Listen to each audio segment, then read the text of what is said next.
تمہاری اقدار کو پامال کریں گے، تمہیں زندہ رہنے کا حق نہیں تھا، اپنی شناخت نہیں تھی۔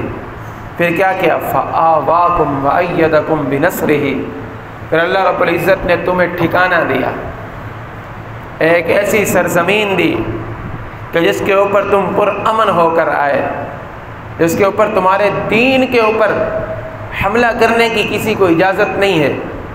وَرَزَقَكُم مِّنَ الطَّيِّبَاتِ، اور اس کے ساتھ ساتھ ایسے نہیں کہ تمہیں صرف امن دیا، زمین دی، اللہ رب العزت نے وہاں پر تمہیں ایسا نظام دیا کہ جہاں پر حرام کو بند کر دیا گیا، حرام کھانے کی اجازت نہیں ہے، حرام بیچنے کی اجازت نہیں ہے، بازار کے اندر کسی کو اجازت نہیں ہے کہ وہ علی الاعلان حرام چیزیں وہاں کر بیچے۔ وَرَزَقَكُم مِّنَ الطَّيِّبَاتِ، تمہیں اللہ نے پاکیزہ روزی عطا فرما دی، پاکیزہ زمین پر، پاکیزہ لوگوں کے درمیان پاکیزہ چیزیں عطا فرما دی۔ اور یہ کس لیے عطا فرمائی؟ لعلکم تشکرون، تاکہ تم اللہ کے شکر گزار بندے بن جاؤ۔ پھر فرمایا لئن شکرتم لازیدنکم، اگر تم شکر ادا کرو گے اللہ رب العزت تمہارے اوپر اپنی نعمتوں کو مزید بڑھا دے گا۔ علماء کرام نے لکھا ہے کہ یہاں پر لام تاکید کے لیے، اور تاکید کا معنی قسم کے معنی کے اندر آتا ہے۔ اللہ فرماتا ہے کہ میرا بندہ اگر تو شکر ادا کرے گا، میں قسم اٹھا کر کہتا ہوں کہ میں تیری نعمت کو مزید بڑھا دوں گا۔ انسان کو کسی حال کے اندر ناشکری نہیں کرنی چاہیے۔ اللہ نے جو نعمتیں دی ہیں ان نعمتوں کے اوپر اللہ کا شکر ادا کرو۔ اور پھر جن لوگوں نے دین کی خاطر، مذہب کی خاطر، دین کے اوپر عمل پیرا ہونے کے لیے اپنی زمین کو چھوڑا، ہجرت کی، ان کی بھی اللہ رب العزت قرآن میں تعریف فرماتا ہے۔ الذین اخرجوا من دیارہم واموالہم یبتغون فضلا من اللہ ورضوانا وینصرون اللہ ورسولہ اولئک هم الصادقون۔ اللہ فرماتے ہیں ان کی حالت دیکھو، یہ جس سرزمین کی طرف ہجرت کر رہے ہیں ان کے پاس وہاں پر گھر نہیں ہے، ان کے وہاں پر رشتہ دار نہیں ہے، وہاں پر کوئی جاننے والے نہیں ہیں، یہاں سے اپنی سرزمین بھی چھوڑ رہے ہیں، اپنے تعلقات بھی چھوڑ رہے ہیں، اپنے رشتہ دار بھی چھوڑ رہے ہیں، اور مال تجارت جو کچھ کمایا وہ سب کچھ چھوڑ رہے ہیں، ایسی سرزمین کی طرف ہجرت کر رہے ہیں جس سرزمین کے اوپر یہ اللہ رب العزت کے پورے دین پر عمل پیرا ہونے کی کوشش کریں گے۔ اللہ فرماتا ہے کہ اللہ رب العزت ایسے لوگوں کو اپنی رضا کا پروانہ دے دیتے ہیں، اور اللہ بھی راضی ہوتا ہے ان سے، اور اللہ کا رسول بھی راضی ہوتا ہے۔ اور پھر آگے فرمایا اولئک هم الصادقون، یہی سچے لوگوں کی جماعت ہے، یہی سچے لوگوں کی جماعت ہے کہ جو اپنے ایسے وطن کی محبت میں گھر سے نکلتے ہیں کہ جس وطن کے اندر جا کر وہ دین کے اوپر عمل پیرا ہوں گے۔ اس لیے قرآن مجید کے اندر جن لوگوں کی اپنے وطن کے ساتھ محبت ہو ان کی تعریف کی گئی ہے۔ اپنے وطن کو چھوڑنا، وطن کے اوپر قربان ہو جانا دین کی خاطر۔ ایک بات یاد رکھیں،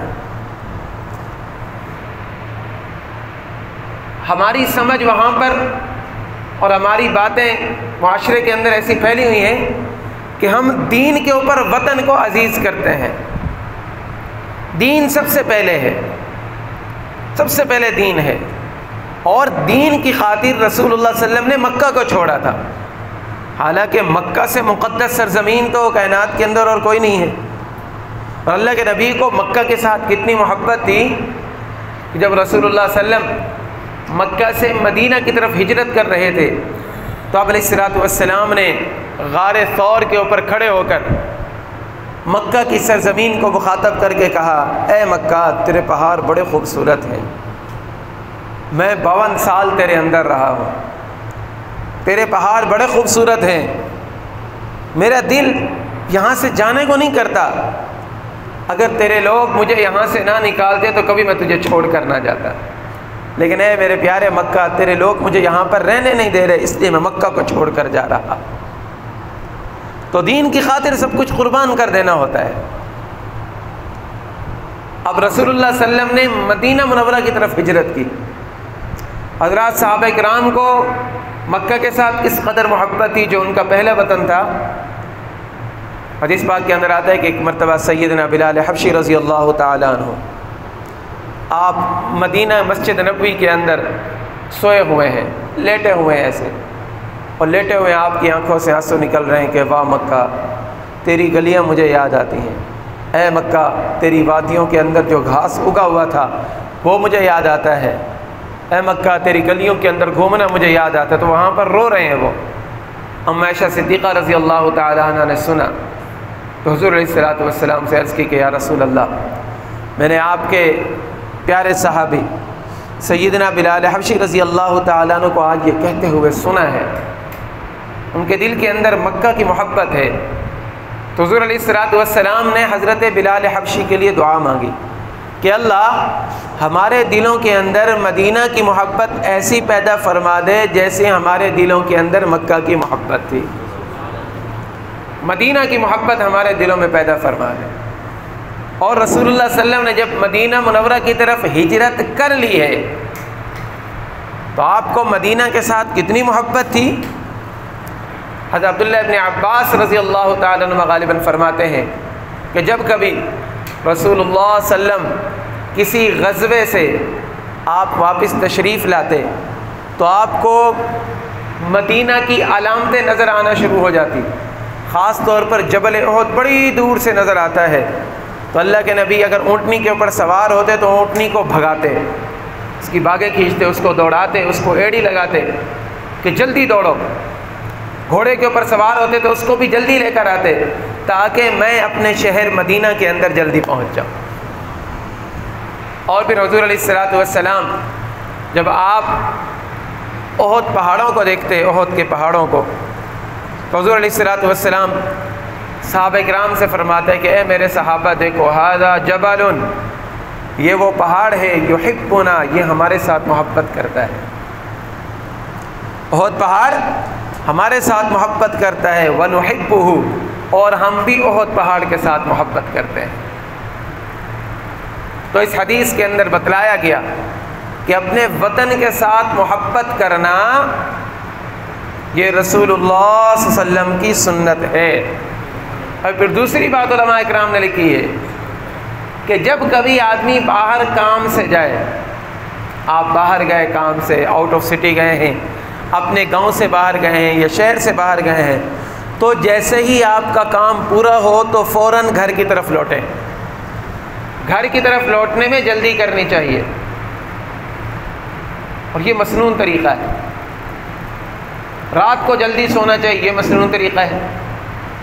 آج کل نظام الٹا ہو گیا ہے، گھر سے باہر نکلتے ہیں تو گھر میں آنے کا دل ہی نہیں کرتا ہے، اور پھر باہر جب دوستوں کے ساتھ گپ شپ کے اندر ہم بیٹھتے ہیں تو رات کے 12، 1، 2، 3 بجے تک آدمی جاگتا رہتا ہے، بیٹھا رہتا ہے۔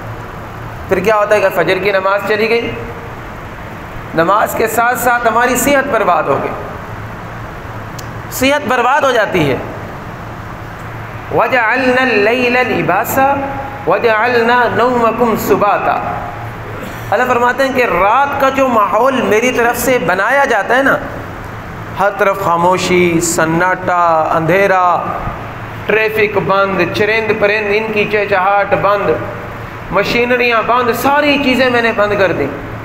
کیوں بند کر دی؟ کہ میرا بندہ اب سوئے گا اور اس کی ساری تکان دور ہو جائے گی، صبح جب یہ اٹھے گا تو تازہ دم ہو کر اٹھے گا۔ اللہ نے نیند کو راحت کا ذریعہ بنایا ہے، اور پھر نیند رات کے اندر ہونی چاہیے۔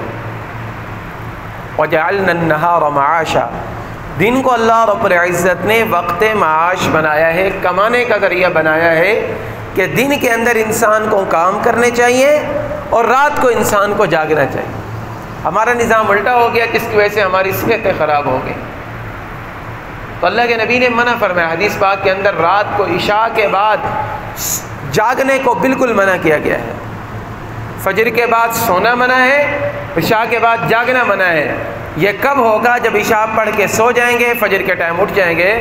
جو بندہ پورے ٹائم پر سو جائے عشاء کو، فجر کے ٹائم وہ بالکل تازہ دم ہو کر اٹھتا ہے، اس کو دوبارہ نیند ہی نہیں آتی، پھر دوپہر کو قیلولہ کرنا چاہیے۔